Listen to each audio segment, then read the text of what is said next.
Please stand for the Pledge of Allegiance. I pledge allegiance to the flag of the United States of America and to the republic for which it stands, one nation, under God, indivisible, with liberty and justice for all.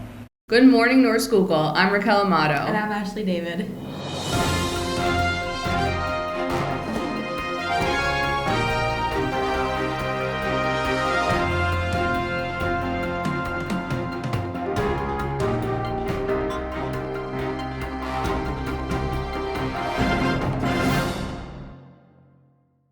Throughout the week, student art projects were on display in the lower lobby for the annual art exhibit. Paintings, sketches, sculptures, and other pieces were submitted from students in each of Mrs. Hampton's and Mr. Price's art classes. In addition to the lower lobby display, 4 student portfolios will also be showcased in the upper lobby. Brielle Belinsky has more with the first featured portfolio artist, Morgan Plaxa. Hi, I'm Brielle Belinsky with In the News. I'm here with Morgan Plaxa, whose artwork is on display right here. So, can you tell us a little bit about this? My portfolio class only has 4 kids in it. So each week, Miss Hampton is having us set up Monday all of our artwork, and then we're taking it down Friday. And I'm the first one to set up, so next week someone else is going to do it. I'm not sure who. And this isn't all of my stuff I did throughout the year, it's just a handful. Why do you think art is important in education today?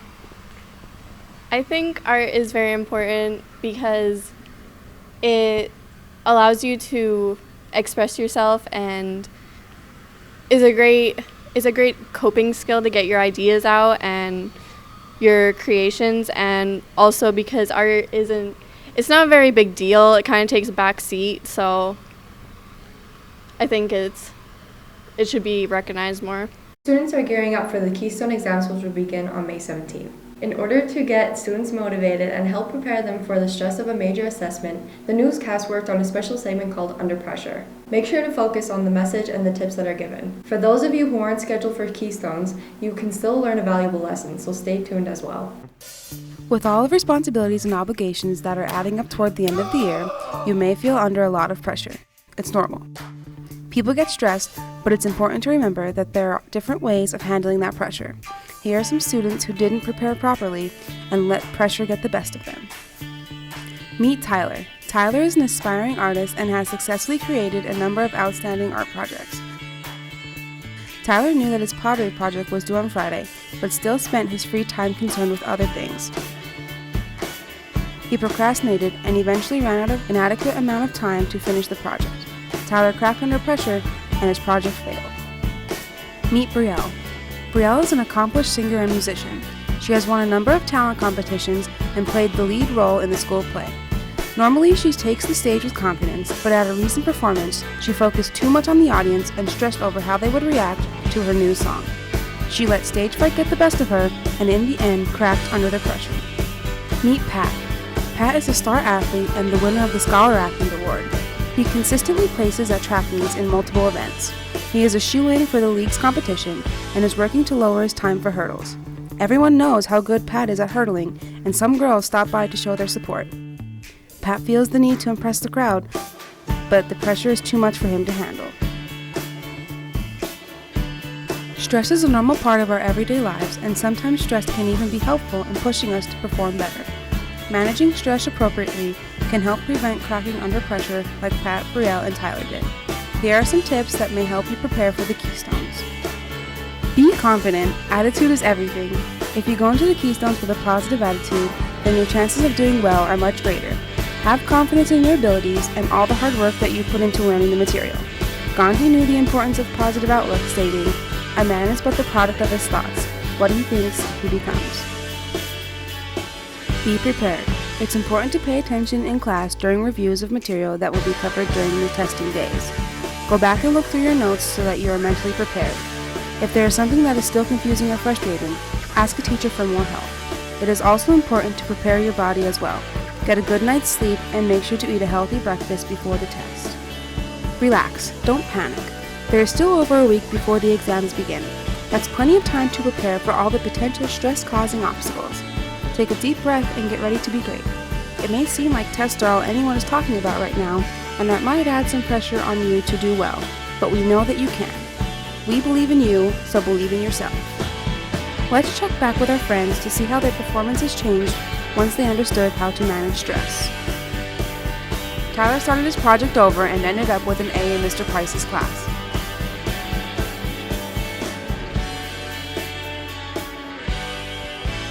Brielle performed an encore song and received a standing ovation.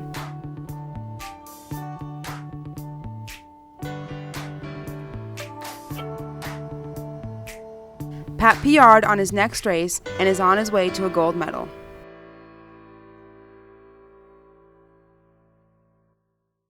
And now for your listening and viewing pleasure, we have a very special announcement. William Shakespeare's album just dropped and it is fire. The first track just so happens to be about preparing for the literature section of the Keystone exams. Here it is, worldwide debut, Keys to the Keystone.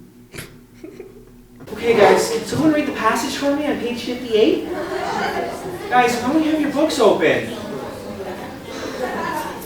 Shh, quiet down. This is really important. What do I have to do to get your attention?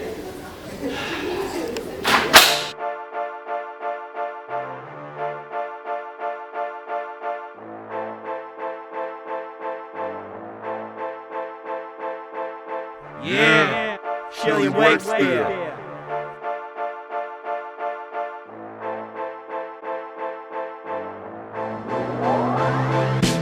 Think that the Keystone Lit test will be hard. Take a chill pill, just sit back, relax. Cause I'm William Shakespeare, I'm the bard. Literature's my game, I'm about to spit some facts.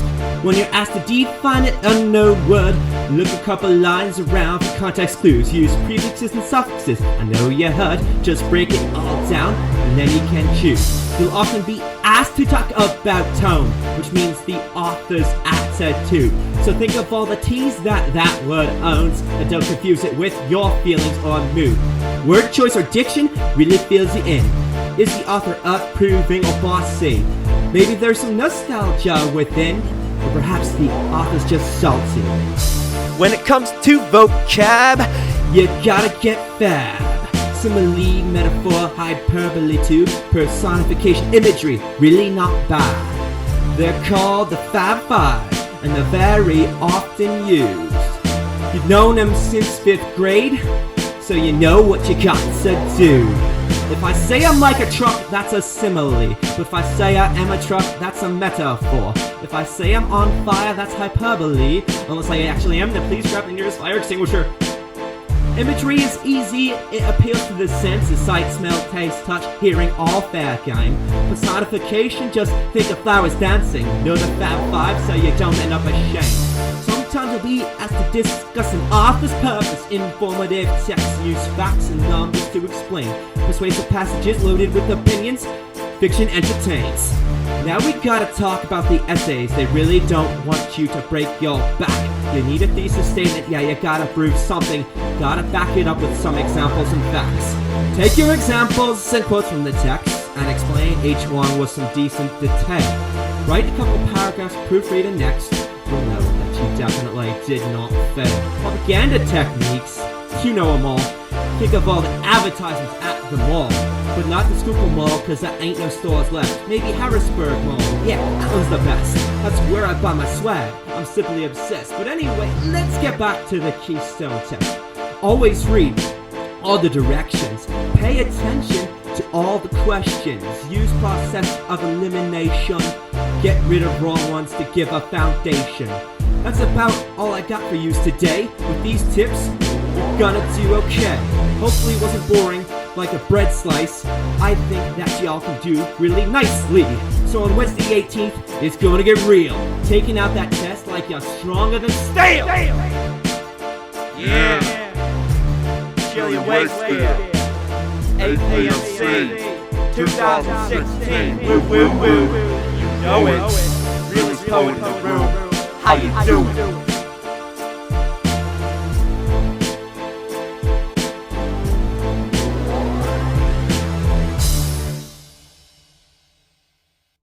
I'm Raquel Amato. And I'm Ashley David. This is In the News. Have a great weekend.